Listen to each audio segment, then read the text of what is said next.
Cheating fiancé went insane and tried to change locks on my own property after I ghosted her, but her plan failed and now she's in court.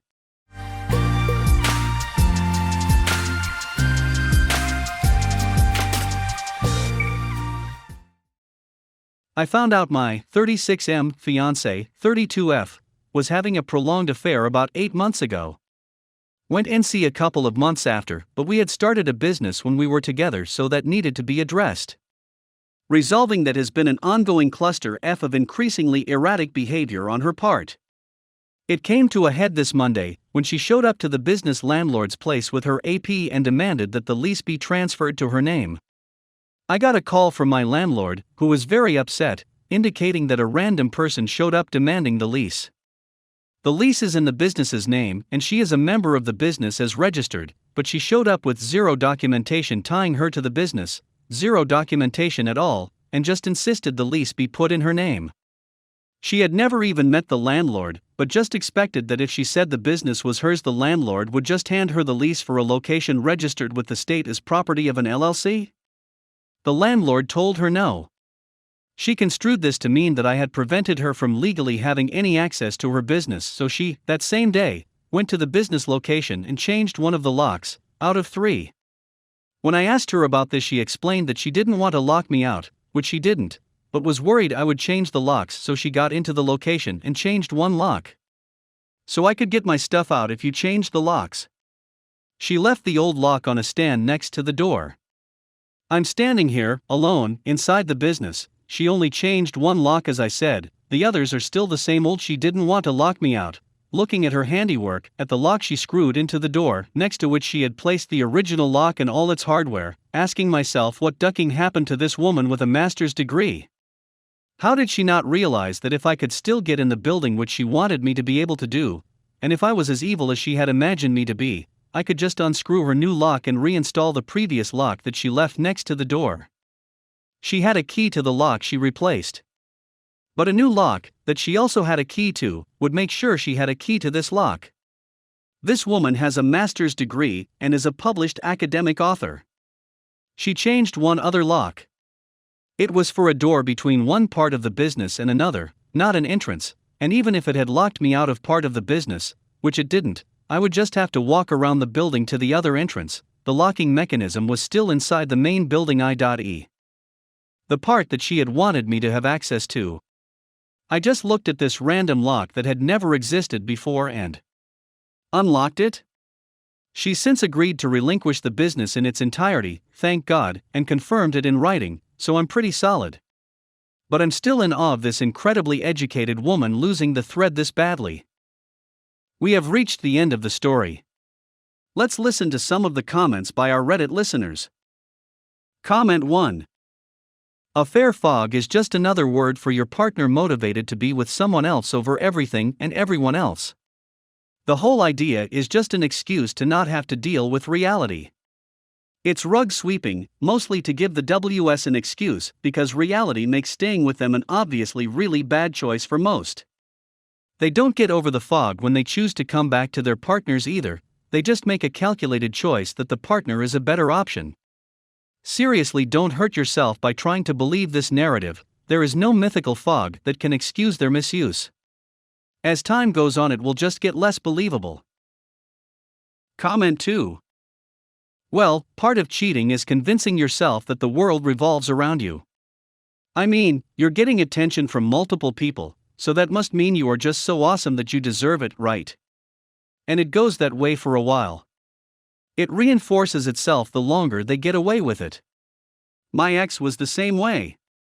We didn't have a business together, but she was baffled that my checks suddenly stopped going into our joint bank account when we separated. She was baffled again after our divorce was final that I didn't have to give her more money when she couldn't afford her own lawyer. Like, truly baffled. This is someone with a very high IQ, an undergrad degree, and a very high GPA. OP reply. My ex was also baffled by some very obvious facts.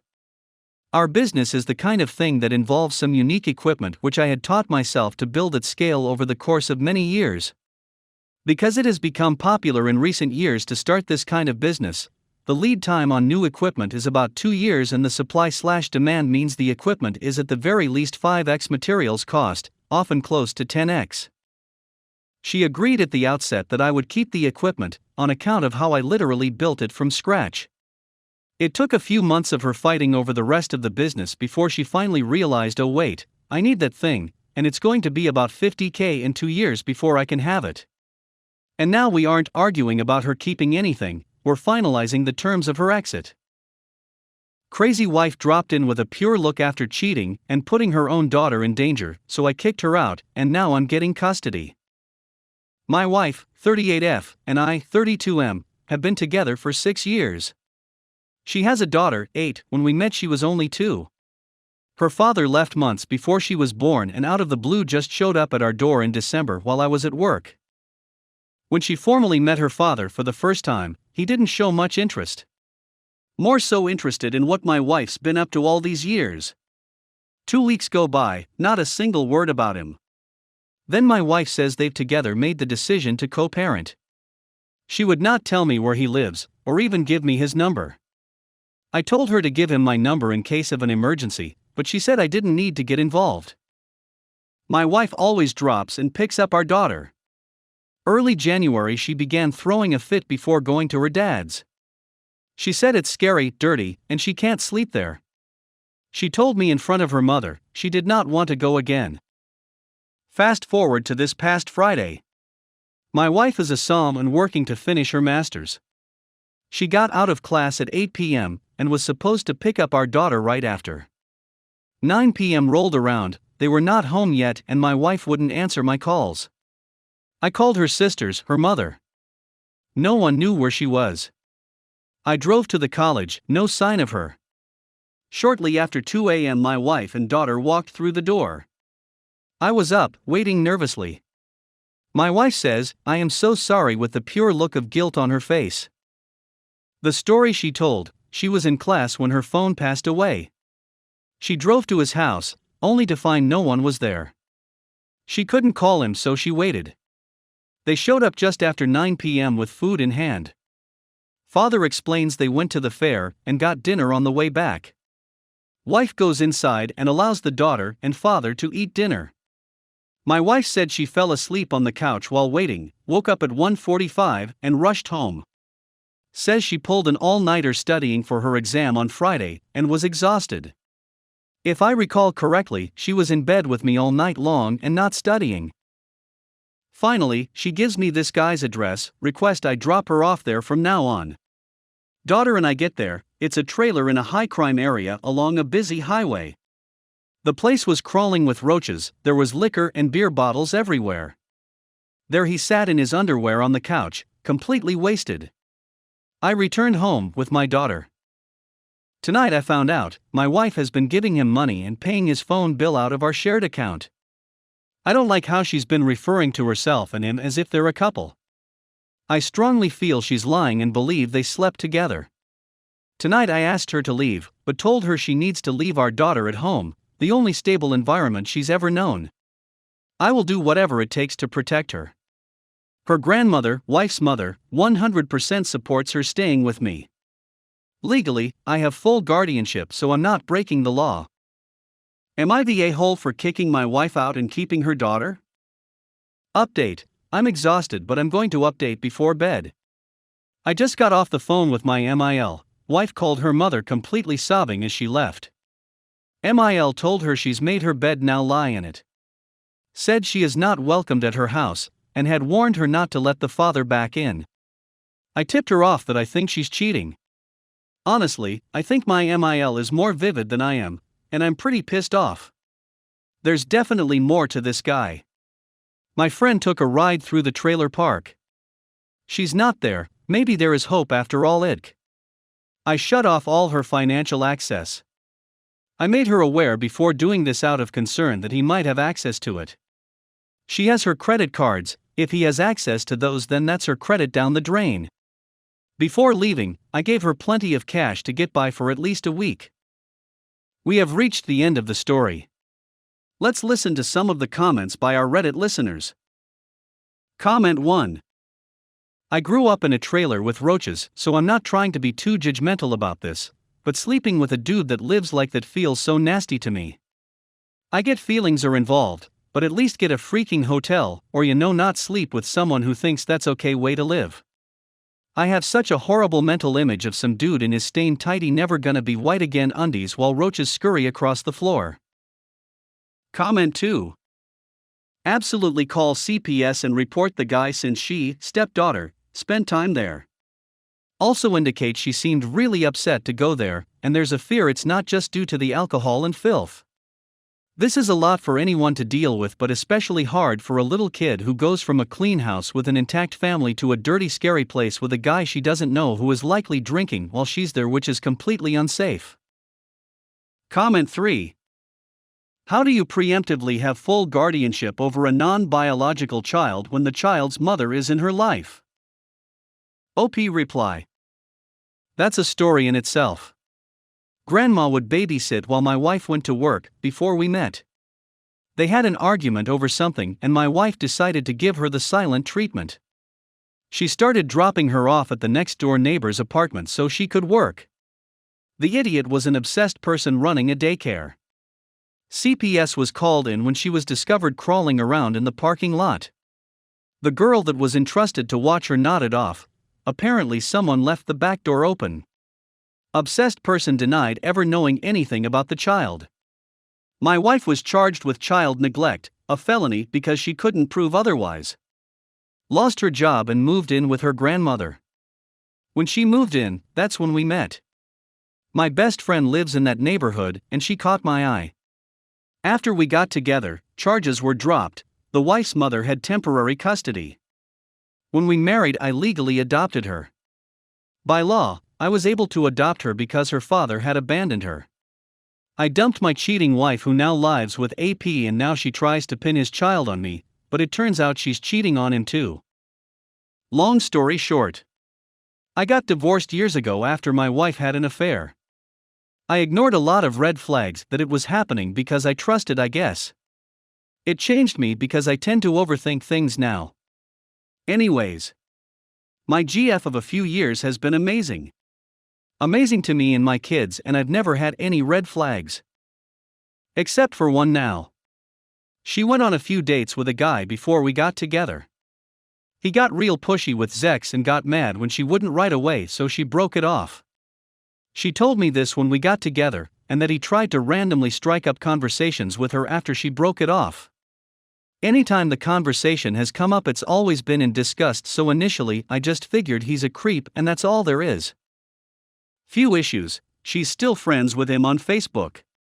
She says he's creepy and she ignores any conversations he tries to bring up, but she liked a photo of him recently. I feel like that's opening a door to someone that already has issues with boundaries.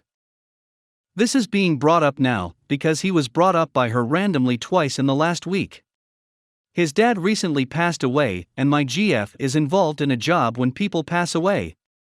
And we were watching a TV show with a character that looks like him. She said, "Oh gross, no that looks like."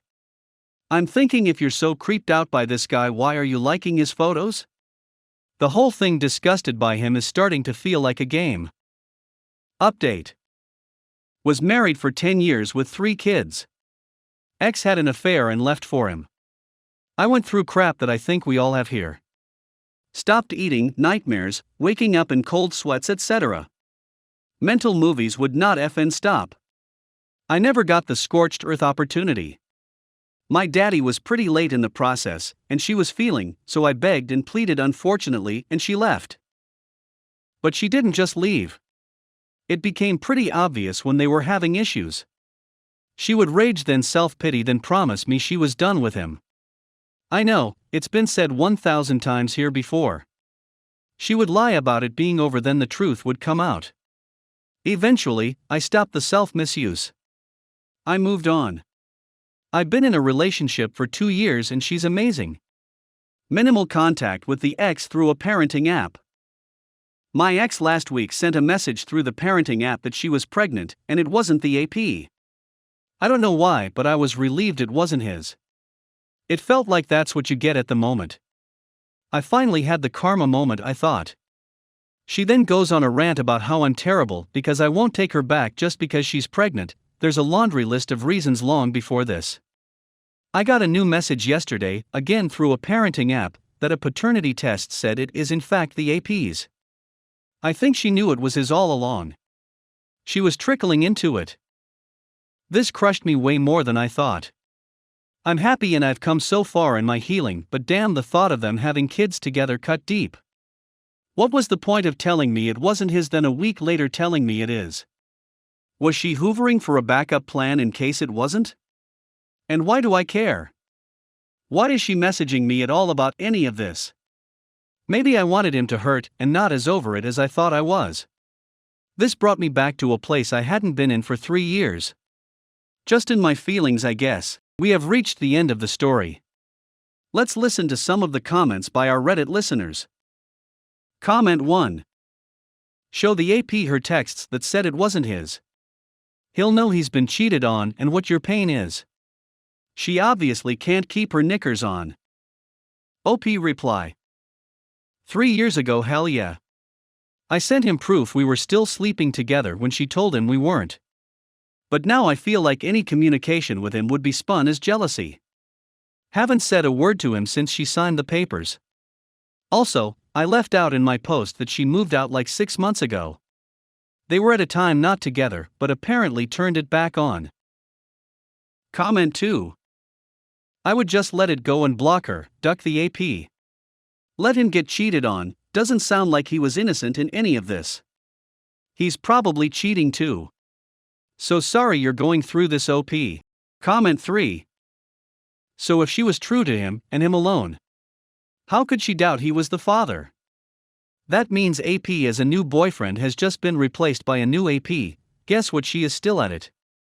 That is all this says. I would reply with this. How do you doubt paternity? Are you up to your old tricks again? You do not get pregnant from the wind. Why would a truly in love couple do a paternity test? Then a list of why you should take her back. But the fact she is pregnant and by her own omission paternity is in doubt shows there are 2 men. Honest true women do not doubt who the father of their children are.